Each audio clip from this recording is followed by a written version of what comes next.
The order was simple. The gates would open. The war was over. The German women held as prisoners of war in America would finally be sent home. But then something unexpected happened. When the commanders told them, "You are free to go," many of them begged for the opposite. They wanted to stay. At first glance, it seems impossible. Why would prisoners, enemies of war, far from home, resist freedom?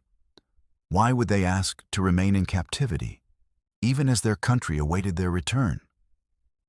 To understand, we need to go back to the final years of the Second World War.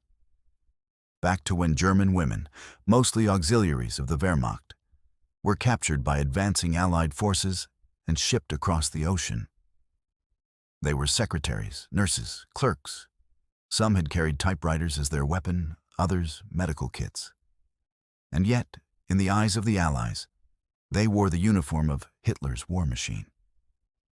They were prisoners, even if they had never fired a gun. In America, POW camps dotted the countryside, from Texas to the Midwest, from the Carolinas to the plains of Wyoming. Thousands of German men were held there, but among them were several hundred women, a rarity in the great captivity of the war. For the American towns that surrounded these camps, the arrival of female prisoners was shocking. The war had made German men into a familiar enemy. But German women, that was something different. Behind the barbed wire, life was not the brutal hardship they had expected. Instead of hunger and beatings, they were given food, shelter, even books. They worked in nearby fields, hospitals, and factories, under guard but often alongside American civilians. And here lies the paradox. In captivity, they experienced a kind of dignity, even safety, that had been absent in wartime Germany. Let us follow three of them. Ilse, 24 years old, carried with her a small leather-bound diary. She wrote of each day in the camp, the smell of bread in the kitchen, the laughter of other women as they practiced English phrases, the aching fear of news from home.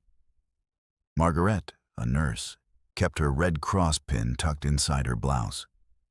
To her, it was more than a symbol. It was proof that once she had helped the wounded, not created them. Hilda, only 19, had smuggled into camp a photograph of her younger brother, who was still missing on the Eastern Front. She traced his face every night before sleep, whispering his name into the dark. For each of them, captivity was a strange middle ground, neither freedom nor true imprisonment, a pause in life's march. Then came the turning point, May 1945. Germany surrendered. The Reich was in ruins, cities burned, millions displaced. When the news reached the camps, it came in fragments, through smuggled newspapers, through American officers reading bulletins aloud. One day, a notice was posted on the camp wall. The war in Europe is ended. Prisoners will be processed for repatriation. At first, the women rejoiced. They thought of their families, their towns, the places they had left behind. But soon, reality intruded. Letters from home painted a grim picture. Bombed-out houses, hunger on a mass scale, Soviet occupation. And something else, suspicion. To have worn a German uniform, even as a clerk or a nurse, meant that on returning, they might not be welcomed. They might be accused. They might be shamed. One afternoon, Ilse opened a letter in her diary and copied the words, "Do not return. There is nothing for you here. The village has changed. We are all strangers now, for her. The idea of home collapsed into dust." Margaret, meanwhile, heard whispers from repatriated prisoners that women like her were met with hostility, called collaborators, even assaulted in the streets. She held her Red Cross pin tighter than ever, as though it could protect her.